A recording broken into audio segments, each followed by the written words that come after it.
Bonsoir à tous. L'invité de l'entretien du jour est un entrepreneur. Depuis septembre 2014, il était à la tête d'une PME installée au Kenya. Son entreprise Osman Group est spécialisée dans l'aménagement d'intérieur d'espaces professionnels en Afrique. Et comme s'il n'avait pas assez de travail, il est aussi président de la Chambre de commerce française au Kenya. Grégoire Chouebig, bonsoir. Bonsoir. Merci d'avoir accepté notre invitation. Je ne savais pas qu'on pouvait monter une entreprise pour s'occuper de l'architecture, des bureaux et de multinationales. Je n'ai jamais pensé qu'on pouvait le faire. Comment vous est venue cette idée ? C'est une très bonne question. J'ai fait l'inverse de ce que l'on m'a appris en école de commerce ou ce qu'on peut lire dans des livres. Oui. J'ai suivi ce que mes clients me demandaient. Et en fait, j'ai vu une opportunité au Kenya d'abord et puis à travers toute l'Afrique après sur le marché de l'aménagement d'intérieur d'espaces professionnels. Donc ça comprend les bureaux, les hôtels et aussi les chaînes de magasins. Et en fait, nous, notre rôle, c'est de dessiner, donc de faire toute l'architecture d'intérieur, la conception, mais aussi la réalisation de ces espaces-là. On a toujours pensé que dans les grands groupes, dans les multinationales, il y avait à l'intérieur de ces grands groupes des personnes qui sont payées pour cela. Je ne comprends pas pourquoi ces grands groupes ont encore besoin d'avoir, par exemple, à traiter avec une entreprise comme la vôtre.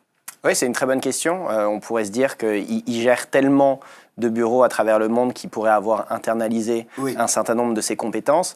Et en fait, généralement, les grands groupes internationaux avec lesquels nous travaillons ont une direction immobilière, soit généralement en Afrique pour couvrir l'Afrique, soit en Europe pour couvrir l'Afrique. Et nous traitons avec ces directions immobilières-là. Donc nous leur offrons des compétences d'architecture d'intérieur qui n'ont pas forcément internalisées.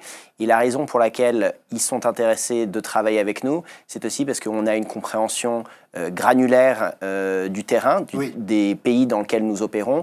Et donc nous sommes en mesure de leur conseiller le meilleur aménagement ou la meilleure architecture possible pour que leurs employés soient heureux, pour que les employés se sentent bien au travail, et donc que ça impacte positivement ces entreprises-là. Les sites sur lesquels vous intervenez, est-ce que ces grands groupes sont des propriétaires de ces sites-là, ou bien ce sont des sites, je ne sais pas, locatifs? Comment ça se passe en fait ? Alors l'essentiel du marché de l'immobilier professionnel en Afrique est essentiellement du locatif, pour une raison assez simple. D'abord, les promoteurs immobiliers sont souvent des promoteurs locaux qui ont une ambition plus patrimoniale, donc ils cherchent plus à avoir des revenus locatifs sur une longue durée plutôt que faire des profits de courte durée.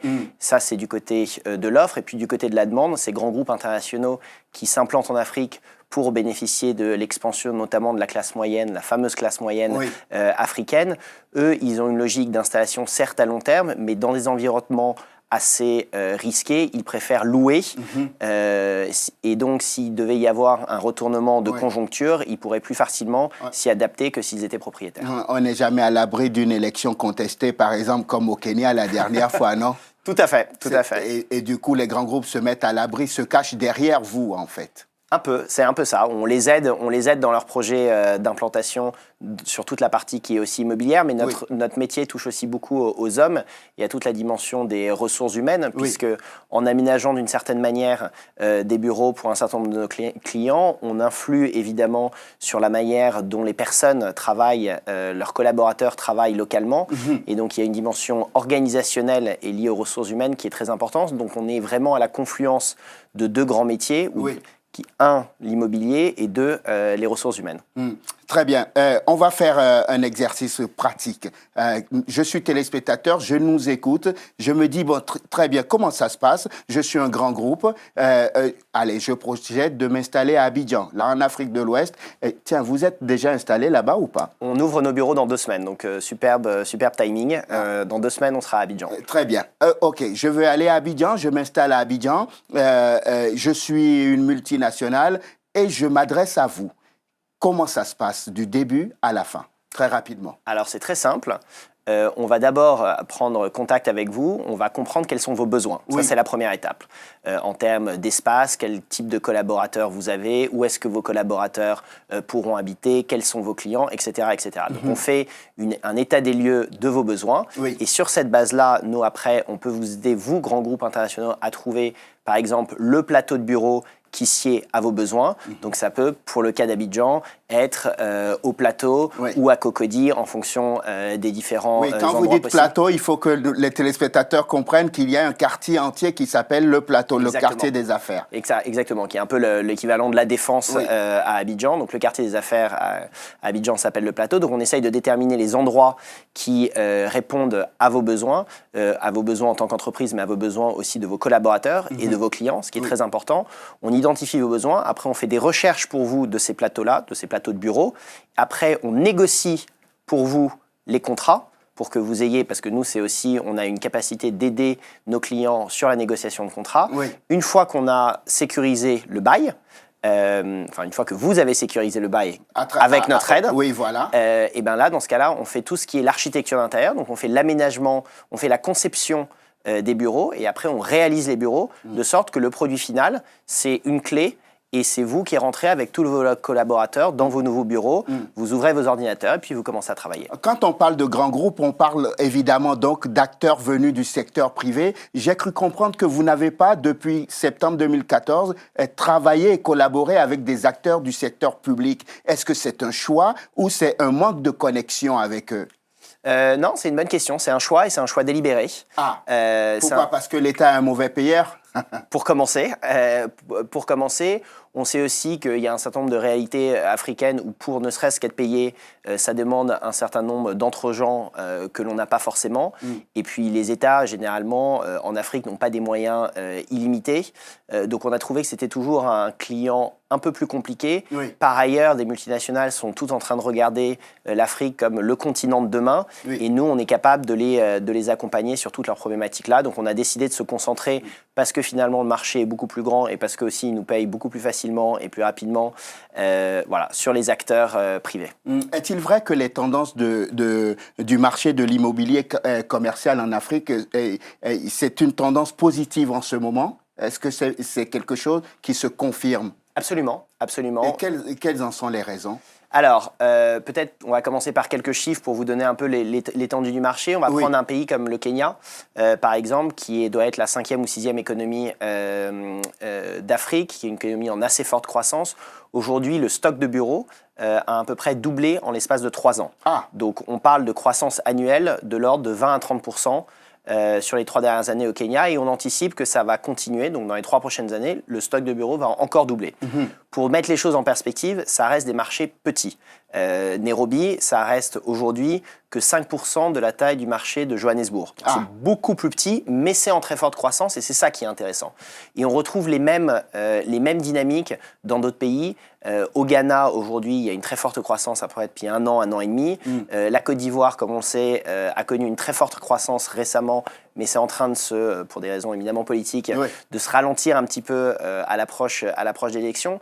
Et ce qui tire cette croissance-là, donc on parle de croissance à 2 chiffres par an, c'est éminemment l'investissement des grandes multinationales qui arrivent sur ces marchés-là. En parallèle de quoi, il y a aussi une émergence de tout un tissu de PME africaines dynamiques, en très forte croissance, qui recrutent beaucoup et dont les besoins augmentent. Donc aussi, pour vous donner une idée, aujourd'hui, par exemple, à Paris, pour faire simple, on a grosso modo, un locataire va rester 15 ans en moyenne dans son bureau. En Afrique, l'étude que l'on a menée montre qu'en général, les locataires restent 5 ans dans leur bureau. Donc ils changent 3 fois plus de bureaux qu'en France parce que la croissance est importante, ils ont besoin de recruter et donc changent relativement régulièrement de bureaux. Donc c'est un peu ces 2 éléments-là qui expliquent cette forte croissance à 2 chiffres que l'on voit partout dans le continent. On parle beaucoup de ce continent comme une terre d'avenir. À quel point est-elle une terre d'avenir pour les investisseurs aussi bien locaux qu'étrangers ? Je pense qu'il n'y a pas de limite. Je pense qu'il n'y a pas de limite. Je pense qu'il faut être très ambitieux et peut-être plus ambitieux qu'on ne l'est pour l'Afrique. Je pense que l'Afrique a toutes les cartes en main pour être le continent du 21e siècle dont on parle. Et si j'étais pas convaincu, j'y serais pas moi-même et je n'y habiterais pas moi-même depuis déjà 7 ans. Donc je suis absolument convaincu. Maintenant, il y a quand même un grand nombre de défis à relever, défis qui ne seront pas forcément faciles à relever, que ce soit au niveau de l'agriculture, du changement climatique, de l'urbanisme, qui est un vrai problème. Mais aujourd'hui, l'Afrique a toutes les cartes. Je pense que la question de la gouvernance, de manière générale, revient régulièrement sur la table comme un des défis à relever pour l'Afrique. Et ce sera un des principaux challenges dans les prochaines années à relever. Oui, vous parlez de défis. En prenant le défi spécifique lié à votre secteur de travail, quand on travaille comme vous, on a monté une entreprise comme vous et qu'on... De septembre 2014, je me disais, de septembre 2014 à aujourd'hui, ça fait quoi, presque 4 ans maintenant que votre PME a été montée. Vous avez forcément dû être confronté à des défis qu'il a fallu relever pour pouvoir tenir sur la durée. Quels sont ces défis-là ? Absolument, c'est des défis de tous les jours, pour être tout à fait honnête. Oui. Les principaux défis, c'est l'administration, au sens large, c'est toujours les pouvoirs publics dans la plupart des pays, c'est pas forcément c'est un défi un peu constant à relever. Pour ne pas citer le pays, aujourd'hui, ça fait 5 mois qu'on opère dans un pays avec lequel on fait beaucoup d'affaires dans ce pays-là. Pour ne pas le citer, la Zambie. Oui. Et aujourd'hui, 6 mois après, on n'a toujours pas de compte en banque parce qu'il nous faut des autorisations étatiques à n'en plus pouvoir. Oui. Et donc 6 mois pour avoir un compte en banque, vous comprenez qu'en tant qu'entreprise, c'est compliqué. C'est très compliqué. Voilà, donc ça c'est un tout petit exemple pour faire toucher du doigt un peu les téléspectateurs la réalité et la complexité aussi d'opérer dans ces marchés-là. Donc certes, il y a une opportunité qui n'est quasiment plus à démontrer, mais on fait face aussi quotidiennement à un certain nombre de défis. Je dirais l'autre défi, au-delà des pouvoirs publics, c'est aussi un défi de talent, de capital humain, qui n'est pas forcément, surtout dans notre secteur, présent. Et il y a une asymétrie très forte entre, d'un côté, les formations, quand elles existent, fournies par les universités locales ou par les pouvoirs publics, et les besoins du secteur privé comme les nôtres. Donc nous, on est amenés en fait à énormément former nos propres collaborateurs et à souvent même les envoyer en formation en Afrique du Sud pour leur donner une exposition et pour leur donner des standards plus en ligne avec ceux de nos clients. Donc le capital humain de manière générale est un vrai grand défi et je pense que ça va bien au-delà de mon entreprise ou de mon secteur, c'est généralement quelque chose que j'entends un peu partout. Je vous ai entendu citer 2 pays de l'Afrique de l'Ouest. Tout à l'heure, on a évoqué la Côte d'Ivoire. Vous avez parlé du Ghana. Ce sont les pays dans lesquels vous projetez vous installer pour pouvoir étendre, donc, on va dire, entre guillemets, l'hégémonie de votre PME. Où en êtes-vous dans ce projet-là? Vous m'avez dit la Côte d'Ivoire, c'est dans 3 mois, c'est ça? Non, c'est dans 3 semaines. 3 semaines, pardon. Voilà, c'est plus rapide. Oui. Écoutez, on a fait énormément de chemin parce que pour vous donner une idée, en l'espace de moins de 10 mois, on est passé d'une présence dans un pays qui était le Kenya. Aujourd'hui, on est quasiment dans une dizaine de pays. Le dernier pays, justement, que l'on doit ouvrir dans 3 semaines, ça va être la Côte d'Ivoire. Donc aujourd'hui, on est présent dans toute l'Afrique de l'Est. Donc Kenya, Ouganda, Rwanda et Tanzanie. On a aussi une présence à l'île Maurice, en Zambie, en Afrique du Sud pour tout ce qui est Afrique australe.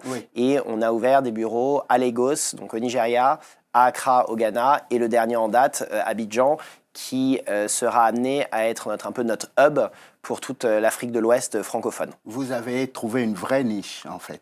Exactement. Donc nous, notre stratégie depuis le début, c'est de trouver une niche, de bien servir nos clients et en fait de grossir avec nos clients. Donc nous, notre recette, notre recette miracle... C'est ça que j'allais vous demander. Comment on fait pour réussir aussi... Allez, pardonnez-moi, je vais dire aussi facilement sur le continent? Alors, c'est pas si facile. Derrière les bons mots, il y a beaucoup de travail, il y a énormément de collaborateurs, il y a une passion, il y a une vraie envie de réussir. D'ailleurs, combien de collaborateurs avez-vous? Le groupe a-t-il aujourd'hui? On est un peu plus de 130 aujourd'hui, et c'est un chiffre qui évolue quasiment tous les mois parce qu'on est en assez forte croissance, donc on recrute énormément. Et donc d'ailleurs, j'en profite pour passer à la télévision pour dire à nos téléspectateurs que si un certain nombre d'entre vous cherchez du travail, n'hésitez pas à nous contacter parce qu'on est constamment en recherche de talents. Donc en fait, nous, notre vraie stratégie, pour revenir à votre question, c'est de continuer à grandir avec nos clients. Et donc, un client avec lequel on a travaillé peut-être au Kenya, on veut pouvoir le suivre en Afrique du Sud, au Nigeria, en Côte d'Ivoire, peut-être au Sénégal, et travailler constamment avec lui. On va malheureusement conclure cet entretien, ça va très vite. Juste une dernière question. S'il y avait un mot dans votre esprit qui symbolise cette relation que vous avez avec le continent, vous direz? Amour. Merci beaucoup. Grégoire Choueibig, merci infiniment. Merci d'être venu dans l'entretien du jour. Vous êtes le fondateur de Haussmann Group, une PME installée donc au Kenya et qui s'est étendue depuis bien longtemps maintenant à l'Afrique de l'Est et à l'Afrique de l'Ouest et dans d'autres pays. Et votre ambition, je rappelle quand même que votre ambition est de constituer, vous le dites, un pont entre les grandes entreprises du monde entier et l'Afrique, et ceci via le secteur de l'immobilier commercial. Merci infiniment d'être venu dans l'entretien du jour. Merci à vous. Merci à vous de nous avoir suivis. Je vous souhaite de passer une excellente suite de programmes, évidemment sur Télésud. On se retrouve demain pour un nouveau numéro de l'entretien du jour. D'ici là, portez-vous bien. À demain.